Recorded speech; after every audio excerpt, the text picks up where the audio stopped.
So ముందు నుంచి UG వాళ్ళకి ఈ హాస్టల్ అంటూ దాని తర్వాత పీజీ వాళ్ళని కూడా దీంట్లో ఇన్వాల్వ్ చేయడాన్ని ఎట్లా చూస్తారు?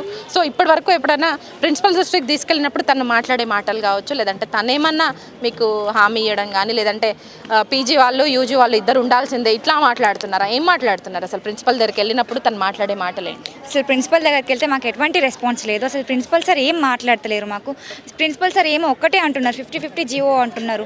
కానీ ఆ హాస్టల్ మా కోసమే కట్టించారు ఆ హాస్టల్. ఇప్పుడు మా యూజీ గర్ల్స్కి మేము యూజీ గర్ల్సే అంతమంది పెరిగినాం.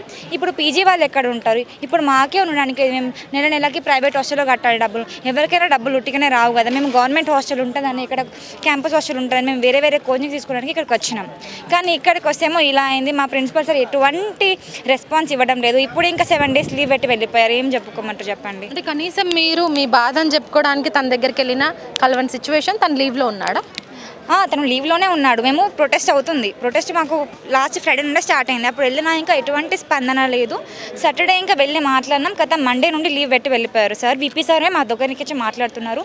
మేము వేరే సార్ దగ్గరికి ఇంకా వెళ్ళినాం, పెద్ద అన్న వాళ్ళ దగ్గరికి. ఇంకా వాళ్ళు వచ్చి మాకు చెప్తున్నారు ఇట్లా అని. ఈరోజు ఎమ్మెల్సీ అన్నయ్య గారు వచ్చి మాకు సపోర్ట్గా ఇచ్చారు. బల్మూరి వెంకట ఎమ్మెల్సీ.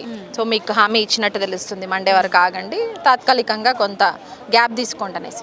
ఆ తర్వాత కూడా మీ ప్రాబ్లం సాల్వ్ కాకపోతే ఫ్యూచర్లో మీరు ఏం చేయాలనుకుంటున్నారు? మీ ప్రొటెస్ట్ అంటే మీ నిరసనని ఏ రకంగా ప్రభుత్వానికి తెలిసేలాగా ఎలా తెలియజెప్పాలనుకుంటున్నారు? మేము ముందే రోడ్ మీద ఎక్కుతానే మొత్తం అట్లా అయింది. సో మేము ఎటువంటి మేము సైలెంట్ ప్రొటెస్ట్ చింత చెట్టు దగ్గరనే చేస్తాం.